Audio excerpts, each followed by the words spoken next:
Hello, I'm Severin Suzuki speaking for ECHO, the Environmental Children's Organization. We're a group of 12 and 13-year-olds trying to make a difference. Vanessa Seti, Morgan Geisler, Michelle Quigg, and me. We've raised all the money to come here ourselves, to come 5,000 miles to tell you adults you must change your ways. Coming up here today, I have no hidden agenda.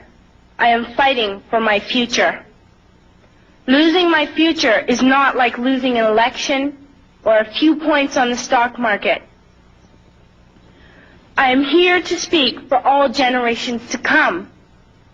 I am here to speak on behalf of the starving children around the world whose cries go unheard.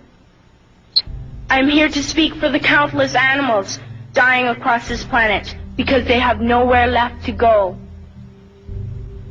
I am afraid to go out in the sun now because of the holes in our ozone.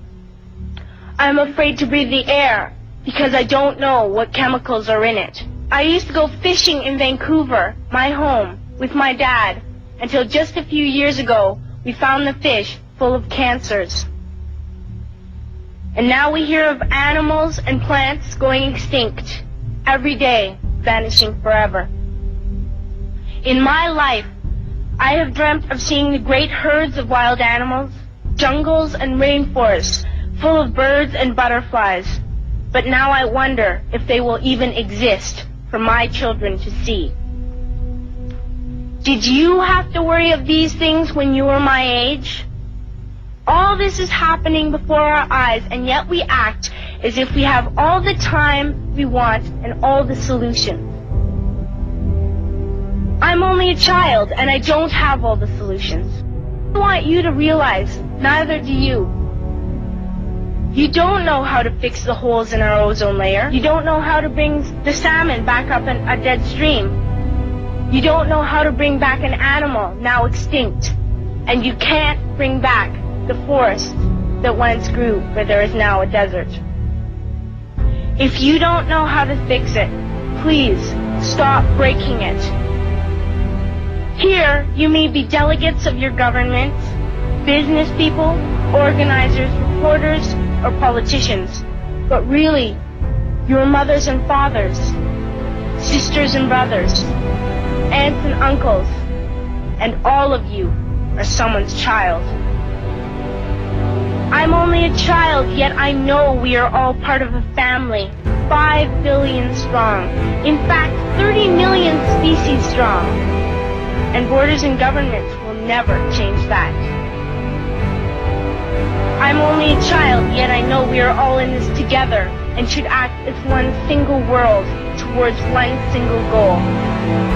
In my anger, I am not blind, and in my fear, I am not afraid of telling the world how I feel.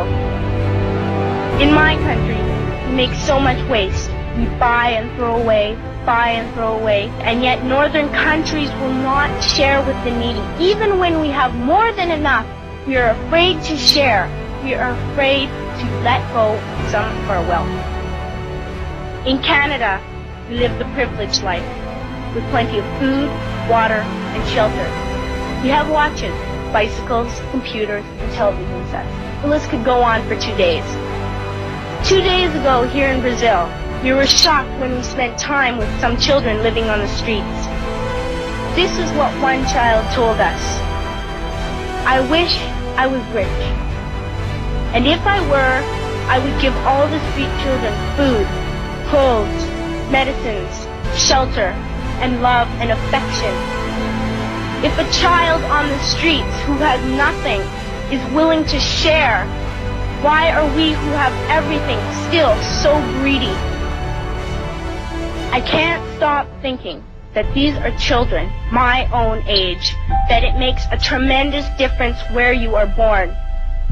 That I could be one of those children living in the favelas of Rio. I could be a child starving in Somalia, or a victim of war in the Middle East, or a beggar in India. I am only a child, yet I know if all the money spent on war was spent on finding environmental answers, ending poverty, and finding treaties, what a wonderful place this earth would be. At school, even in kindergarten, you teach us how to behave in the world. You teach us not to fight with others, to work things out, to respect others, to clean up our mess, not to hurt other creatures, to share, not be